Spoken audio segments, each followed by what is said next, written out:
नमस्कार मंडळी, कसे काय मजेत आहात ना? तुम्हा सर्वांचं आपल्या चॅनलवरती खूप खूप मनापासून स्वागत आहे. तर बघा, आज आपण काय करणार आहोत. आज मस्तपैकी आपण कोबी मंचुरियन करणार आहोत आणि हे खाण्यासाठी आपण हॉटेलमध्ये जातो, किती महाग असतं. तर आज आपण मस्त स्वस्तात मस्त असं कोबी मंचुरियन करणार आहोत. चला मग सुरुवात करूया. कोबी मंचुरियन करण्यासाठी आपल्याला हवा तो म्हणजे कोबी. इथे बघू शकताय, मी कोबी घेतलेला आहे, मध्यम आकाराचा आहे, कारण मला थोडेच करायचे आहेत. जर तुम्हाला जास्त करायचे असतील तर कोबी जास्त वापरा. तर इथे मी एक कोबी घेतला आहे. तर त्याच्यावरचं जो असतं ना कवर, ते पहिल्यांदा आपल्याला काढून घ्यायचं आहे आणि मी खिसून घेणार आहे. तुम्ही ह्याच्याऐवजी बारीक चिरून घेतलात तरी चालेल किंवा मिक्सरला लावून घेतलात बारीक होतं तरीही चालेल. तर इथं मी किसून घेणार आहे. तर आपण कोबी खिसून घेऊयात अशा प्रकारे. आणि हॉटेलला जातो तेव्हा हे कोबी मंचुरियन इतके महाग असतात ना की विचारूच नका. आणि मुलं हट्ट करतात कोबी मंचुरियन खायचं आहे म्हणून. तर घरच्या घरी मस्त स्वस्तात असं करायचं आणि सगळ्या कुटुंबासोबत खायचं. एकदम मस्त ना, स्वस्तात मस्त आणि सगळ्या कुटुंबासाठी सुद्धा होतं. आणि घरच्या घरी आपण केव्हाही मुलांना करू शकतो. तर बघा, इथे बोलूसपर्यंत मी कोबीसुद्धा खिसून घेतला. आता एक गाजर घेतलं मी, त्याच्यावरचे साल काढलेले आहेत बरं का. आणि मग तो सुद्धा अशा प्रकारे खिसून घ्यायचा आहे आपल्याला. आता गाजर खिसून झाला आहे. एक मी सिमला मिरची घेतली आणि तीसुद्धा खिसून घेणार आहे. तुम्ही इथे बारीक चिरून टाकलात ना तरीही चालेल. तर मी खिसूनच घेते आता सगळं हे. आता इथे आपलं सगळं खिसून झालेलं आहे का बघूयात चला बरं. तर बघा, सगळं इथं खिसून झालं आहे आणि जे चाळणीला लागलं आहे ना ते सुद्धा काढून घ्यायचं. वाया वगैरे अजिबात घालवायचं नाही. तर बघा, ते सुद्धा काढून घेतलं. तर बघा, सगळं इथं खिसून घेतलं का नाही. आता ह्याच्यामध्ये ना पाणी असतं, तर ते आपल्याला पाणी पिळून काढायचं. आता मी हातानेच काढणार आहे. तुम्ही एखादा रुमाल वगैरे घेतलात त्याच्यातनं दाबून पिळून काढलात ना तरी चालेल. आता मी एका साईडला केलं आहे आणि असं प्रकारे पिळून काढणार आहे. बघा, ह्याच्यातलं पाणी किती निघतं आहे. आणि हे पाणी टाकून वगैरे द्यायचं नाही. हे पाणी गाळून ना कशासाठी सुद्धा सूप वगैरे बनवतो ना त्याच्यासाठी यूज केलं ना एकदम मस्त. हे पौष्टिक आहे पाणी, आपलं भाज्यांचं पाणी. त्याच्यामुळे टाकून नाही घ्यायचं, गाळून आपण वापरू शकतो, सूप वगैरे करू शकतो. तर बघा, आता असं मी दाबून पिळून पिळून सगळ्यातलं पाणी काढलं आणि बाजूला एक बाऊल घेतला आहे. त्याच्यामध्ये जे आपण पिळून काढलेल्या भाज्या आहेत ना त्या काढून ठेवायच्या. आणि आता हे पाणी जे निघालं आहे ना ते आता ठेवूया आपण बाजूला. तर बघा, आता हे आपल्या आहेत भाज्या ज्या आपण पाणी पिळून काढलेल्या आहेत त्या. तर त्या अशा आपण पिळून काढल्यामुळे एकाच ठिकाणी गोळा झाल्यात ना, मग त्या अशा मी पहिल्यांदा सुट्ट्या करून घेतल्या. नंतर ह्याच्यात घालायची आपल्याला हिरवी मिरची बारीक चिरलेली. तर एक इथं मी हिरवी मिरची बारीक चिरलेली घातली. चवीनुसार मीठ, साधारण इथे अर्धा चमच इतकं मी मीठ घातलं आहे. नंतर लाल तिखटसुद्धा अर्धा चमच घातलं आहे. इथे तुम्ही मिरी पूड घातलात ना तरी चालेल. तर मी लाल तिखट वापरलं आणि थोडंसं ना चाट मसाला घातलेला आहे. अर्धा चमच आलं लसूणची पेस्ट घातलेली आहे. आणि नंतर ह्याच्यात घालायचं आहे आपल्याला तो म्हणजे मैदा. तर मी मैदा अर्धी वाटी आणि कॉर्नफ्लॉवर अर्धी वाटी असं प्रमाण केलं आहे आणि हे बरोबर आहे. ह्याच्यात काही कमी नाही आणि काही जास्त नाही. तर अशा प्रकारे मी सगळं घालून घेतलं आहे. आणि आता आपल्याला हाताने हे चांगलं मिक्स करायचं आहे. आता याला पाणी वगैरे लावायचं अजिबात नाही, कारण का आपण मीठ टाकलं त्याच्यामुळे त्याचं थोडंसं पाणी सुटतं. त्याच्यातच आपल्याला हे मळून घ्यायचं आहे.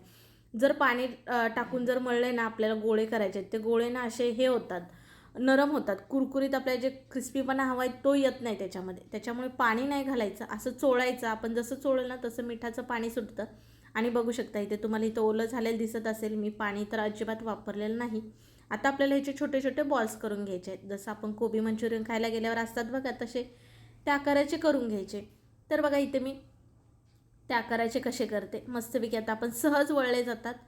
जे आपण सगळं बारीक खिसून घेतलं ना त्याच्यामुळे असे बॉल्स सहज वळले जातात. तर इथे मी सगळे बॉल्स करून घेतलेले आहेत. आता आपण साईडला हे ठेवूयात.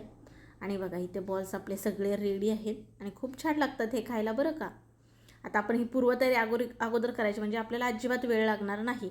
तर बघा, इथे सिमला मिरची ना मी एक लांब अशी चिरून घेतली, गाजर लांब चिरून घेतलं आहे, थोडासा कोबी लांब चिरलेला, हिरवी मिरची आणि 2 कांदेसुद्धा लांब चिरलेत. आता बाजूला ठेवूयात. आता आपण सगळे सॉसनं एकत्र करून ठेवूयात म्हणजे आपल्याला अजिबात वेळ लागणार नाही. तर ही सगळी अगोदरच कामं केली ना तर आपल्याला अजिबात वेळ लागत नाही. तर बघा, इथे मी टॅमॅटो केचप आहे ना ते 3 चमचे इतकं घेतलेत. 2 चमचे रेड चिली सॉस आणि 2 चमचे सोया सॉस हे घेतलेलं आहे. आता तुम्हाला तिखट जरा जरा आवडत असेल तर रेड चिली सॉस आहे ना ते जरा जास्त वापरला तरी चालेल. पण आमची छोटी बाळ आहेत त्याच्यामुळे ना मी थोडंसं कमी वापरलं आहे. आमच्या पिलूसाठी म्हणजे लाडूसाठी तिखट कमी, म्हणून मी थोडंसं इथे कमी वापरलेलं आहे. आणि गोडसाठी टॅमॅटो केचप जरा जास्त वापरलेला आहे. तर हे सगळं मिक्स केलं आणि ते आपले सॉससुद्धा सगळे रेडी आहेत. तर आपण बाजूला ठेवूया हे सुद्धा मिश्रण. आता आपण वळूया गॅसकडे. तर गॅसवर कढई ठेवले, त्याच्यामध्ये तेल ठेवले गरम व्हायला आणि तेल बघितलं पहिल्यांदा तेल आपलं चांगलं गरम आहे का, तर तेल आपलं चांगलंच गरम आहे. जो अगोदर गोळा टाकलेला होता ना तो काढून घ्यायचा पहिल्यांदा, नाहीतर तो काळा कुळकुळीत होईल. तर तो काढून घेतला आणि आत्ता आपण जे बॉल्स केलेत ना कोबी मंचुरियनसाठी ते सोडून द्यायचे. तर जास्तसुद्धा मी तर सोडले नाही, जरा कमीच सोडले. तर बघा इथं अशा प्रकारे सोडून द्यायचे आणि तेल जरा चांगलंच गरम हवं बरं का, तरच हे कुरकुरीत क्रिस्पी असे आपल्याला हवेत ना. तर त्याच्यामुळे तेल जरा चांगलं गरम पाहिजे, नाहीतर हे तेल ना शोषून घेईल. तर बघा इथे जरा तळायला हे वेळ लागतो, तर मी छान एक कडक होईपर्यंत तळून घेतलेले आहेत आणि आता आपण हे काढून घेऊया असं तेल निथळून.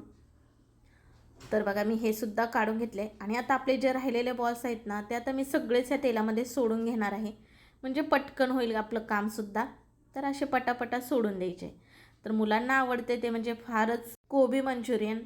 तर घरी आपण स्वस्तात मस्त झटपट असे केव्हाही करून देऊ शकतो. आता हा व्हिडिओ पाहिल्यानंतर एकदम आहेत का नाही मग सोपे, एकदम सोपे आहेत. घरात ज्या भाज्या असतात त्याच्यापासूनच होतात, फक्त सॉस एवढे असतात ना तेच आणून ठेवायचे, बाकी सगळं सोपं आहे. तर दुसरीसुद्धा बॅच मी तळायला सोडली होती, तीसुद्धा तळली आणि त्या आवाज ऐका बरं, एकदम कुरकुरीत आहे का नाही क्रिस्पी असे आपल्याला हे बॉल्स हवेत.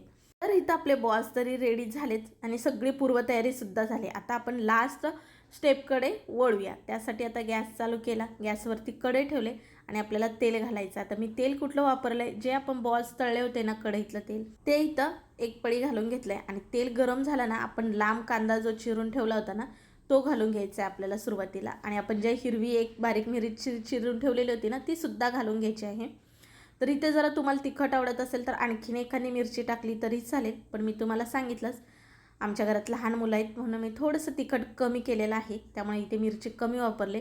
नंतर ह्याच्यात घातले ते म्हणजे आलं लसूणची पेस्ट, आलं लसूणची अर्धा चमचा इतकी पेस्ट घातले, चांगलं फ्राय करून घेतलं आणि नंतर इथे टाकल्यात त्या म्हणजे भाज्या, सिमला मिरची आणि गाजर. बघा मी इथे लांब लांब कसं चिरून घेतलं. आणि मी प्रत्येक भाजीमध्ये तुम्हाला कांदा चांगला भाजायला सांगत असते, पण आत्ता सांगणार नाही. जर आपल्याला ह्या क्रंची भाज्या हव्यात, शिजवायच्या आपल्याला नाहीत, तर थोड्याशा नरम भाज्या होण्यासाठी मी थोडंसं चिमूटभर इतकं मीठ घातलेलं आहे आणि चांगलं परतून घ्यायचं. आत्ता आपल्याला घालायचे आहेत बॉल्स, आपल्याला भाज्या जास्त शिजवायच्या नाही आहेत.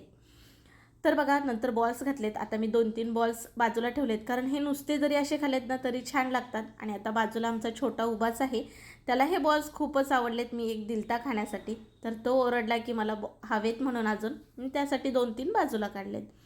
तर बघा ते बॉल्स आपण टाकल्यानंतर चांगलं परतलं. नंतर जे आपण सॉस एकत्र सगळे केले होते ना, tomato sauce, red chilli sauce आणि सोया सॉस, हे मिश्रण घालून घ्यायचं. आता मिक्स करून घ्यायचं अशा प्रकारे. बघा बरं किती छान दिसतंय का नाही, मस्तच. आता हे मी घातल्यानंतर आता आपल्याला काय करायचं आहे बघा, असंच ठेवायचं नाही. तर इथं मी दाखवते तुम्हाला, हे पोहे खाण्याचा जो चमचा आहे ना तो 2 चमचे इतकं कॉर्नफ्लॉवर घेतलं आहे आणि त्याच्यात पाणी घातलं आहे. आणि आता आपल्याला हे पातळ करून थोडंसं घ्यायचं आहे, कारण आपण कोबी मंचुरियन खात असतो तेव्हा त्या बॉल्सपेक्षा आपल्याला तो कोबी मंचुरियनचा जो रस असतो ना तो खायला खूप आवडतो, तो चांगला लागतो खट्टा मिठा. त्याच्यासाठी आपल्याला थोडीशी इथं ग्रेव्ही करायची आहे, तर ती ग्रेव्ही येण्यासाठी इथं कॉर्नफ्लॉवरचं पाणी घालायचं. तर ते चांगलं मिक्स करायचं, नाही तर गुठळ्या राहतात. आता कॉर्नफ्लॉवरचं पाणी घातल्यानंतर ना आपल्याला हे छान असं मिक्स करून घ्यायचं आहे.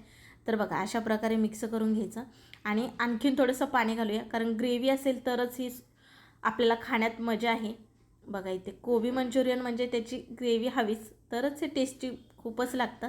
आता तुम्हाला इथे बघूनच तोंडाला पाणी सुटलं असेल. बघा हॉटेलमध्ये आपल्याला अशीच देतात का नाही, तर छानपैकी घरच्या घरी करायची. आता मस्तपैकी इथनं थोडीशी मी बारीक चिरलेली कोथिंबीर घातली. ह्याच्याऐवजी तुम्ही कांद्याची जी पात असते ना ती बारीक चिरून घातलात ना तरी चालेल. आत्ता माझ्याकडे सध्या नाही आहे म्हणून मी घातलेली नाही. आणि एक झाकण ठेवलं 1-2 मिनटासाठी. बॉल्स जे आहेत ना ते नरम होतील आणि आतपर्यंत मस्त ते रस पितील. आणि बघा इथं कसली भारी आपली कोबी मंचुरियन झालीत, एकच नंबर. आणि टेस्टीसुद्धा इतके भारी लागतात ना, खूपच. भाज्या तरी सगळ्या आपल्या घरी असतात, अगदी झटपट साध्या सोप्या पद्धतीत आपण कोबी मंचुरियन केलेत, एकच नंबर.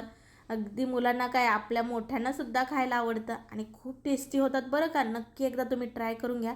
आणि इथे तुम्हाला बघूनच समजत असेल डिश कसली भारी आपली दिसते. मी एका डिशमध्ये काढून घेतलं आणि वर थोडेसे असे कोबीचे काप आहेत ना ते घालून घेतलेत अशा प्रकारे. वरनं थोडीशी बारीक चिरलेली कोथिंबीर आणि खाण्यासाठी आपले इतर रेडी आहेत कोबी मंचुरियन. कशी वाटली आजची रेसिपी कमेंट करून नक्की सांगा आणि तुम्ही कधी ट्राय करताय ते सुद्धा कमेंट करून सांगा. आणि अशाच छान छान साध्या सोप्या रेसिपी पाहण्यासाठी आपल्या चॅनलला सबस्क्राईब करा, जेणेकरून मी केव्हाही असे छान व्हिडिओ अपलोड करील ना ते तुम्हाला पाहता येतील. तर आजची रेसिपी आवडली असेल तर लाईक करायला विसरू नका हां. मी असंच छान रेसिपी घेऊनच येत राहील तुमच्यासाठी. चला मग परत भेटू अशा नवीन एका रेसिपीसोबत. तोपर्यंत बाय बाय.